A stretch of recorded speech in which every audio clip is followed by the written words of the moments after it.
누가복음 19장 1절에서 10절까지의 말씀입니다. 제가 한 절, 여러분이 한 절 함께 교독하고 마지막 절은 함께 받도록 하겠습니다. 예수께서 여리고로 들어가 지나가시더라.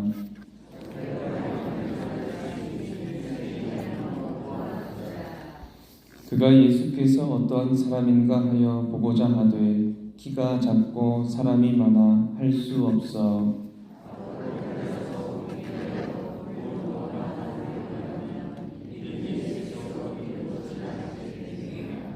예수께서 그곳에 이르사 쳐다보시고 이르시되 zac개오야 속히 내려오라. 내가 오늘 내 집에 유하여야 하겠다 하시니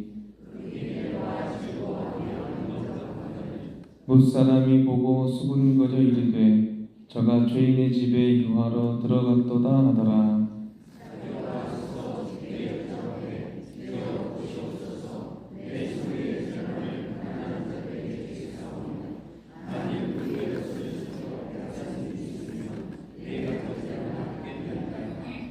예수께서 이르시되 오늘 구원이 이 집에 이르렀으니 이 사람도 아브라함의 자손이미로다. 인자가 온 것은 잃어버린 자를 찾아 구원하려 함이니라. 아멘. 프랑스의 문학자 르낭은 누가복음을 세상에서 가장 아름다운 책이라고 말했습니다. 다른 복음서와 다르게 이 누가복음의 특징은 모든 사람이 이해할 수 있도록 상세한 설명들이 많이 있다라는 것이죠. 그래서 누가복음은 다른 복음서와 다르게 저와 여러분이 많이 들었던 친숙한 비유들이 등장합니다. 만약에 내 복음서 중에 누가복음이 없었다면 선한 사마리아인의 이야기도 없었을 것이고 잃은 아들을 되찾은 탕자의 비유도 없었을 것입니다. 또한 잃은 드럼 그 말을 찾은 여인의 비유처럼 예수님께서 친절하게 비유를 많이 들어서 설명해 주시는 복음이 바로 누가복음입니다. 특별히 누가복음은 예수님께서 하나님의 아들이시지만 사람의 몸을 입고 이 땅에 성육신 하셨다는 인자를 강조합니다. 그래서 인자라는 단어가 누가복음에는 많이 등장하죠. 그래서 누가복음의 처음은 예수님이 사람의 아들 인자로 마구간에 오셨음을 보여줍니다. 예수님은 평범한 사람과 같이 정결 예식도 하고 12살 시절에 예수님은 성전에 출입하게 되죠. 인자, 사람의 아들로 오셨던 예수님은 지극히 평범한 사람의 몸을 입고 우리처럼 사셨다라는 것입니다. 그렇지만 누가복음의 마지막에 이르러서는 십자가의 죽음과 부활 이후에 예수님이 승천하시는 사실까지 나타냅니다. 이처럼 누가복음은 누가 읽어도 은혜가 되는 아름다운 복음서라고 할 수 있습니다. 오늘 함께 읽은 이 본문은 zac개오 이야기인데요. zac개오 이야기는 다른 복음서에는 없이 이 누가복음에만 특별히 기록이 되어 있습니다. 그래서 예수님과 만난 zac개오 이야기는 누가복음 전체의 주제와 밀접하게 맞닿아 있습니다. 왜냐하면 유대인들의 관점에서 기록된 것이 아니라 이방인에게 전달하기 위함이기 때문이죠. zac개오가 예수님을 만나서 회심하고 결국 구원을 받게 된다는 이야기는 이방인들을 위해서 쓰여진 누가복음의 주된 특징을 보여준다고 할 수가 있습니다. 그렇다면 하나님께서는 오늘 본문을 통해서 우리에게 무엇을 말씀하실까요? 함께 말씀을 통해 은혜 받도록 하겠습니다. 우리 함께 따라하겠습니다. 예수님께서 죄인을 먼저 찾아오셨습니다. 아멘. zac개오라는 이름은 우리나라 말로 이렇게 번역이 되었는데 헬라어로 보면 자카이오스라는 말입니다. zac개오 말이 좀 비슷하죠. 의로운 사람, 청결한 사람이라는 뜻이 zac개오인데요. 흔히 우리는 zac개오가 참 나쁜 사람이라고 알고 있지만 그의 이름이 뜻이 의로운 사람, 청결한 사람입니다. 이 삭개오는 세리장이었어요. 세리라는 단어가 성경에 많이 언급이 되지만 세리장이라는 이 단어는 이 누가복음 삭개오에게만 딱 한 번 등장합니다. 2절 말씀에 나오는 이 삭개오는 세리장 그리고 부자였습니다.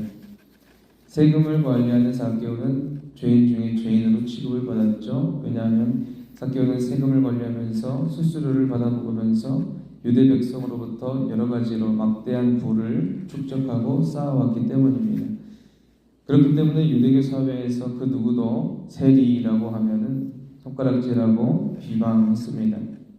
환영하지 않았죠.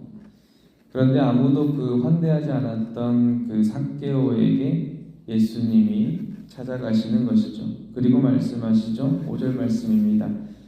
예수께서 그곳에 이르사 쳐다보시고 이르시되 삭개오야 속히 내려오라. 내가 오늘 내 집에 유하여야 하겠다 하시니. 아멘. 예수님께서는 돌 무화과 나무에 올라가 있는 이 삭개오를 보십니다. 그리고 부르시고 초청하시죠. 삭개오야 어서 내려와라. 오늘 내가 내 집에 유하여야 하겠다. 머물러야 하겠다. 주변에 많은 사람들이 수군거리기 시작합니다. 저 사람이 죄인의 집에 들어가 묵는구나. 수군수군 되기 시작하죠. 그러면서 못마땅해 합니다. 그럼에도 불구하고 예수님은 다른 사람의 소리에 연연치 않고 삭개오의 집으로 향하시죠. 10절 말씀처럼 예수님께서는 잃어버린 자를 찾아서 구원하러 오셨습니다. 삭개오가 들은 주님의 음성은 그 누구보다도 따뜻했으며 세상에서 줄 수 없는 평안을 주시는 목소리였을 겁니다. 바울 사도가 증언하듯이 모든 사람이 죄를 범하기 때문에 하나님의 영광에 이르지 못했습니다. 그런데 죄인이었던 저와 여러분에게 우리 주님이 찾아오신 줄로 믿습니다. 세상 모든 만물을 창조하시고 다스리시는 그 하나님의 아들이 인자의 몸을 입고 사람의 몸을 입고 사람의 아들 인자가 되셨죠. 그리고 우리를 초청하십니다. 주님은 우리에게 사실 바라는 것이 없으십니다. 딱 한 가지 바라는 것이 있다면 우리 구원, 영원한 하늘나라에 살아라 라는 것이죠. 사랑하는 성도 여러분, 성도는 예수님의 이름을 믿어 구원에 이른 사람인 줄로 믿습니다. 그렇지만 때로는 나의 의지와 상황에 따라서 믿음이 변약할 때가 많죠. 나의 환경과 처지를 바라보면 불안하고 괜히 연명화 되는 상황이 찾아오기도 합니다. 그럴 때면 나의 믿음이 갈대처럼 흔들리며 구원에 대한 확신까지 의심할 때가 있습니다. 그렇지만 귀한 사실을 하나를 기억해야 됩니다. 우리 주님이 오셨습니다. 그 주님이 십자가를 지시고 대속하심으로 우리의 죄가 깨끗이 씻어졌다는 것입니다. 나를 둘러싼 상황이 흔들린다고 해서 예수님이 오셨다는 사실이 변하진 않아요. 나를 둘러싼 상황이 흔들린다고 해서 우리가 구원받았다는 그 사실까지 변하지는 않는다는 것입니다. 바울 사도가 말하는 것처럼 누가 우리를 그리스도의 사랑에서 끊을 수 있겠느냐. 그 어떤 것도 나와 예수님과의 관계를 끊어놓으려는 그 어떤 것도 우리 눈에 보일 때는 끊어진 것 같고 연약한 것 같고 부서진 것 같고 예수님과 나와 함께하지 않는 것 같아도 하나님이 우리를 사랑하시는 그 사랑의 관계는 절대로 끊어질 수가 없다는 거예요. 왜냐하면 우리가 하나님을 사랑한 것이 아니라 사랑은 여기 있으니 하나님께서 우리를 먼저 사랑하신 것이기 때문입니다. 마음의 염려가 쌓이고 근심이 계속될 때 나를 위해 주님이 오셨구나. 함께 해보겠습니다. 나를 위해 주님이 오셨습니다. 나를 사랑하시는 주님이 계십니다. 할렐루야. 깊이 묵상하는 저와 여러분이 되기를 소망합니다. 삭개오를 친히 찾아오신 주님은 죄인된 우리를 위하여 오셨습니다. 우리는 구원받음을 믿습니다. 그 후에 주님은 말씀을 통해 두 번째 메시지를 주십니다. 함께 따라합니다. 예수님과 동행하며 살게 하십니다. 삭개오를 찾아오신 주님은 삭개오 홀로 내버려 두시지 않으시죠. 여러 가지 시선들이 있고 수군거림을 다 제쳐두고 삭개오, 의로운 사람, 청결한 사람, 나의 자녀 삭개오, 그 한 사람의 구원에 열망이 있으셔서 삭개오에게 가시죠. 예수님을 만난 삭개오는 그 즉시 행동의 변화가 찾아오게 되는데요. 삭개오가 자의적으로 하던 행동이 아니라 예수님을 통해서 이루어지는 삭개오의 행동들이 참 놀랍기도 합니다. 그 차이가 현저히 다른데요. 예수님이 오신다는 소식을 들은 삭개오가 예수님을 무척 궁금해해서 주님이 가시는 동선을 앞질러서 막 달려가가지고 돌무화과 나무에 올라갑니다. 돌무화과 나무는 올라가기도 쉽고 가지가 이렇게 뻗쳐 있어서 옆으로 이렇게 이동하면 예수님을 멀리서 바라보기 참 쉬웠다고 하죠. 멀리서 예수님을 바라보죠. 가까이서 바라보지 못합니다. 사실 신체적인 한계가 있어서 키가 작아서 그랬지만 결과적으로 사람들이 시선도 있었고 주변에서 수군거림도 있었고 그가 예수님 곁에 쉽사리 다가서지가 않았다는 거고 다가서지 못했다는 것입니다. 그래서 돌무화과 나무에 올라가죠. 삭개오의 자의적인 행동은 여기까지가 한계입니다. 그저 멀리서 예수님의 모습을 궁금해서 바라보는 것이었죠. 그런데 예수님을 통해서 이루어지는 삭개오의 행동이 사람의 노력과는 다르다는 것을 성경을 통해 알 수가 있는데요. 6절 말씀처럼 예수님이 삭개오를 찾아오시고 부르시자마자 급히 내려옵니다. 그리고 주님을 영접하죠. 사람들이 수군거려요. 저 죄인, 저 죄인, 저 죽일 죄인 여러 가지 수군거렸을 겁니다. 그런데도 개의치 않고 주님을 자기 집으로 모셔드리죠. 그리고 8절 말씀처럼 이렇게 고백합니다. 주님, 저는 제 재산을 반을 가난한 사람들에게 다 나눠주겠습니다. 만약에 제가 남을 속인 일이 있으면 4배로 갚겠습니다. 삭개오의 이 말은 이제 자신이 더 이상 재물을 얻고자 사는 사람이 아니라 재물을 나눠주고 베풀면서 삶을 살겠습니다 라는 고백입니다. 세리장을 하면서 재물에 눈이 멀었던 그가 예수님을 만나고 나서 예수님이 나를 위해서 오셨다는 사실을 기억하고 돈에 눈이 먼 사람이 아니라 이제 예수님에게 눈이 먼 사람이 되는 것입니다. 예수님에게 눈이 먼 사람. 성경을 읽으면서 부자 청년이 예수님을 만나게 된 이야기를 우리가 기억합니다. 예수님, 나는 모든 율법을 다 지켰는데 예수님 이제 더 이상 무엇을 지켜야 됩니까? 예수님 뭐라고 하시죠? 너에게 가진 모든 것을 팔아서 남에게 베풀고 건네주고 다 나누면서 살아라. 그랬더니 마음에 어떤 것이 찾아왔죠? 근심하면서 가니라 그러십니다. 근심하면서 가니라. 삭개오의 모습 어떻습니까? 예수님이 찾아오시고 마음에 근심이 있은가요? 없는가요? 없죠. 예수님이 찾아오고 나서 내 마음속에 근심이 있다면 그게 바로 재물이었던 겁니다. 재물. 내가 이것을 평생 동안 갖고 있고 영원히 움켜쥐고 살고 싶었던 이 재물을 예수님을 만나고 나서 싹 털어버리고 이제 나를 얽맬 수 있는 것, 나를 가둘 수 있는 것, 내가 이 돈 때문에, 이 재물 때문에 예수님과 함께 되지 못했던 그 생활을 다 청산해버리고 이제 다 버려버리고 예수님, 나는 주님을 위해 살겠습니다. 이렇게 고백하면서 예수님을 따르는 제자로 바뀌게 된 것이 바로 삭개오입니다. 사랑하는 성도 여러분, 예수님과 만났고 함께 동행하기 시작했던 그 삭개오가 회심했습니다. 회심. 마음의 변화가 일어난 것이죠. 예수님을 이득적으로 만난 성도는 내가 자의적으로 무엇을 하려 하는 것보다는 주님의 감동으로 움직이게 되는 줄로 믿습니다. 주님이 감동을 주시고 주님이 하라고 하시는 그 마음의 묵상이 나의 발을 움직이고 나의 손을 움직이고 나의 시선을 주님처럼 바라보게 하신 줄로 믿습니다.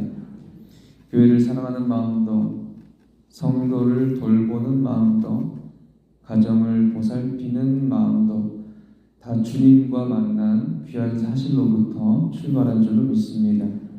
오늘 우리는 주님을 매 순간, 매 시간마다 만나고 있는 줄로 믿습니다. 그래서 바울 사도의 고백을 기억해야 합니다. 내게 능력 주시는 자 안에서 내가 모든 것을 할 수 있느니라. 아멘. 오늘도 주님을 마음에 모시며 영원한 천국을 향해서 다름질하는 저와 여러분을 주님이 기뻐하신 줄로 믿습니다. 주님 주신 힘과 능력으로 나의 상황과 한계를 극복하면서 예수님의 사랑으로 모든 악한 것을 이기는 삶을 살아가는 저와 여러분 되기를 주님의 이름으로 간절히 소망합니다. 말씀을 정리합니다. 하나님의 구원에는 한계가 없습니다. 유대인뿐 아니라 세상 모든 백성을 위한 하나님의 구원의 문은 활짝 열려 있어요. 우리 주님은 먼저 죄인된 우리에게 찾아오셨습니다. 그 주님을 만난 성도는 주님과 동행하며 나의 능력과 나의 힘을 의지하지 않습니다.